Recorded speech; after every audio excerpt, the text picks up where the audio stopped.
जगातील सर्व वर्गाच्या संघर्षापेक्षा महिलांचा संघर्ष हा सगळ्यात मोठा मानला जातो। मात्र महिलांना हे अधिकार एका क्षणात मिळाले का? भारतीय संविधानामध्ये महिलांच्या अधिकारासंदर्भात चर्चा करणाऱ्या 15 महिलांचा समावेश होता। या 15 महिला कोणत्या होत्या जाणून घेणार आहोत महिला दिन विशेष मध्ये आजच्या पुढारी रिपोर्ट मधून। आज महिला दिवस। महिला दिन म्हटलं की आपल्या समोर लगेच प्रश्न निर्माण होतो तो महिलांच्या अधिकारांचा, समानतेचा। मात्र तुम्हाला हे माहित आहे का, ज्या भारतीय संविधानानं स्त्री आणि पुरुष हे दोघेही समान आहेत असं सांगितलं, त्या संविधानाच्या निर्मितीत भारतरत्न डॉक्टर बाबासाहेब आंबेडकर यांच्यासोबत संविधान सभेत समाजातील सर्व वर्गातील 15 महिलांचा समावेश होता। महिला दिनानिमित्त या 15 महिलांच्या योगदानाचं प्रदर्शन सध्या देशाच्या संसद भवनात सुरू झालंय।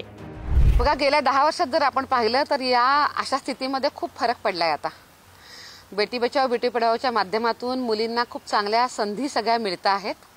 मात्र या संधी पूर्णपणे खालपर्यंत झिरपण्याकरता थोडा वेळ लागू शकतो। पण आपण आज जर पाहिलं तर आता ही स्थिती खूप बदलली आहे आणि सकारात्मक दिशेने मुलींना शिक्षण आणि सगळ्या संधी देण्याकरता पुढे जाते आहे। कमिशन या सगळ्या विषयांमध्ये कायम प्रयत्नशील राहील की मुलींना सगळ्या संधी उत्तमपणे मिळाव्यात। मात्र राजधानी दिल्ली इथं ज्या महिलांचा आज सन्मान होतोय त्या महिला नक्की कोण आहेत यावर एक नजर टाकूया। अम्मू स्वामीनाथन, केरळच्या पहिल्या महिला खासदार, 1946 मध्ये मद्रास मतदारसंघातून संविधान सभेवर। अम्मू स्वामीनाथन यांनी संविधान सभेत महिलांच्या सशक्तीकरणावर भर दिला। दक्षिण आणि वेला युद्ध, 1946 मध्ये संविधान सभेवर निवडून आलेल्या दक्षिण आणि वेला युद्ध या पहिल्या आणि एकमेव दलित महिला होत्या।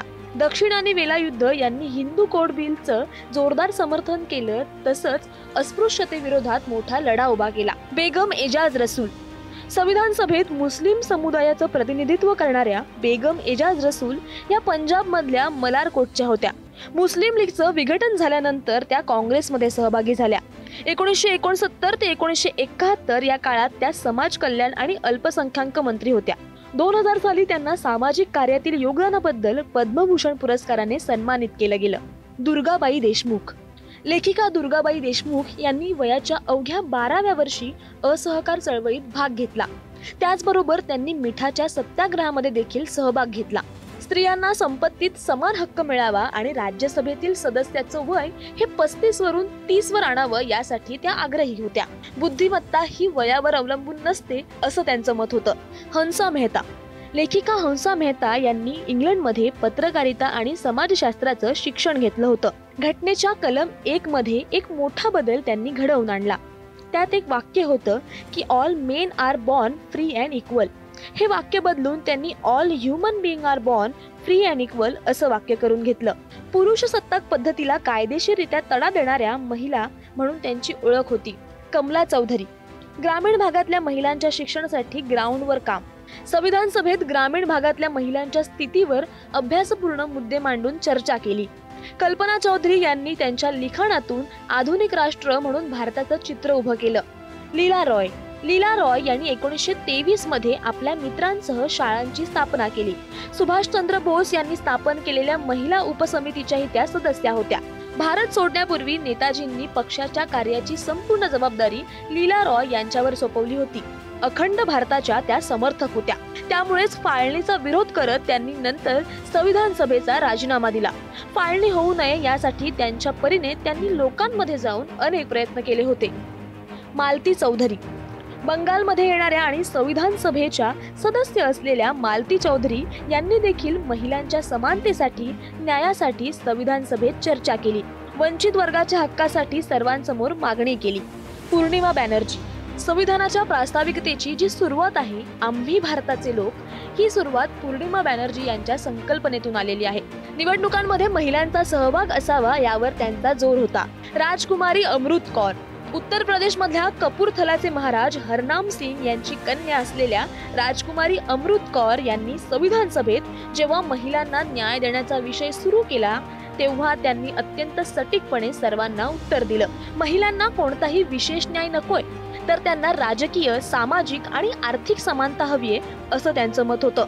महिलांच्या आरोग्यासाठी त्यांनी जे काम केलं त्यासाठी त्यांना न्यूयॉर्क टाइम्स कडून राजकुमारी ही पदवी दिली होती.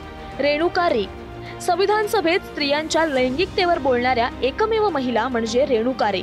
भारतीय महिलांची स्थिती जगात सर्वात अन्यायकारक असल्याचं त्यांनी सर्वांसमोर ठणकावून सांगितलं. सरोजिनी नायडू भारताच्या पहिल्या महिला राज्यपाल ठरल्या. त्यांच्या प्रेरणेतूनच अनेक महिला आंदोलनात सहभागी होऊ लागल्या होत्या.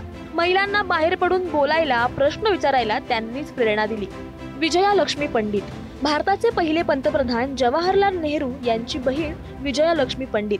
त्यांनी महिलांच्या अधिकारांना संविधानात सुनिश्चित करण्यासाठी महत्त्वाची भूमिका बजावली. 1936 मध्ये त्या युनायटेड प्रिव्हियन्सच्या असेंब्लीसाठी निवडून आल्या आणि त्यानंतर 1937 मध्ये स्थानिक सरकार आणि सार्वजनिक आरोग्य मंत्री बनल्या. भारतीय महिला कॅबिनेट मंत्री होण्याची ही पहिलीच वेळ होती. सुचेता कृपलानी भारताच्या पहिल्या महिला मुख्यमंत्री बनण्याचा मान मिळाला तो म्हणजे हरियाणाच्या सुचेता कृपलानी यांना. 1942च्या भारत छोडो आंदोलनातील त्यांच्या भूमिकेसाठी त्या विशेषतः लक्षात ठेवल्या जातात. तर या होत्या संविधान सभेतील 15 महिला सदस्या. एक महिला स्वतःच्या घरासोबतच समाजात सुद्धा बदल घडवून आणू शकते. पण विचार करा, ज्या काळात महिलांना घराच्या बाहेर देखील पडू देत नव्हते त्या काळी या महिलांनी पुढे येऊन देशाची घटना तयार करण्यात हातभार लावला. आजच्या या महिला दिनी या सर्व महिलांना वंदन आणि आभार. शिवाजी काळे, पुढारी न्यूज, दिल्ली.